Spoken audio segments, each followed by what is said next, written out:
আপনাদেরকে যদি জানাতে চাই 2026 সালের হজ ব্যবস্থাপনা বর্তমানে তথ্য। আজকে 4 মে 2026। আপনারা জানেন 18 এপ্রিল থেকে প্রথম হজ ফ্লাইট চালু হয়েছে। এ পর্যন্ত 46,000 হজ যাত্রী এসে পৌঁছেছে। বেসরকারিভাবে 41,900-র মতো, আর সরকারিভাবে 4,100-র মতো হজ যাত্রী এসে পৌঁছেছেন। আমি যদি আপনাদের জানাতে চাই, এবার হজ যাত্রীতে সেবা দিয়েছে, চিকিৎসা সেবা দিয়েছে প্রায় 11,000, এবং এ পর্যন্ত মৃত্যুবরণ করে 7 জন হাজি। আপনারা জানেন চাঁদ দেখা সাপেক্ষে আগামী 26শে মে হজ অনুষ্ঠিত হওয়ার কথা রয়েছে, এবং ফিরতি ফ্লাইট 30শে জুন হওয়ার কথা রয়েছে। আপনারা জানেন এবার 78,500 জন হাজি এবার এসে পৌঁছাবে। তার মধ্যে হজ সরকারিভাবে 4,565 জন হাজি পৌঁছার কথা রয়েছে।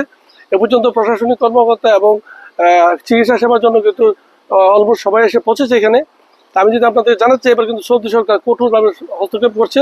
যারা অবৈধভাবে মক্কাতে অবস্থান করছে, যারা প্রবেশ করছে, তাদেরকে জেল জরিমানার বিধান রেখেছে, এবং 1 লক্ষ রিয়াল সর্বোচ্চ জরিমানার বিধান রেখেছে বলে আমরা জানতে পেরেছি। আরেকটা জিনিস আপনাদেরকে জানাতে চাই, আপনারা জানেন এবার কোনো তাসরিয়া অনুমতি ছাড়া মক্কা ঢোকা নিষেধ। তায়েব যারা আছে, তায়েবটি কিন্তু আসার পথে তারা মক্কাতে চেকপোস্টে তাদের আকামা ছবি রেখে দিচ্ছে। দ্বিতীয়বার ধরা খেলে কিন্তু তাকে 10,000 রিয়াল জরিমানা করবে, এবং দেশে পাঠিয়ে দেওয়ার সম্ভাবনা আছে। তারই জন্য বাংলাদেশ কনসুলেট দূতাবাসের পক্ষ থেকে জানানো হচ্ছে যাতে কেউ অবৈধভাবে প্রবেশ না করে মক্কাতে, আর যারা অবৈধভাবে মক্কাতে আছে তারা যাতে মক্কাতে বেরিয়ে চলে আসে। তা না হলে কিন্তু সৌদির আইন অনুযায়ী কিন্তু তাদের শাস্তির বিধান রেখেছে।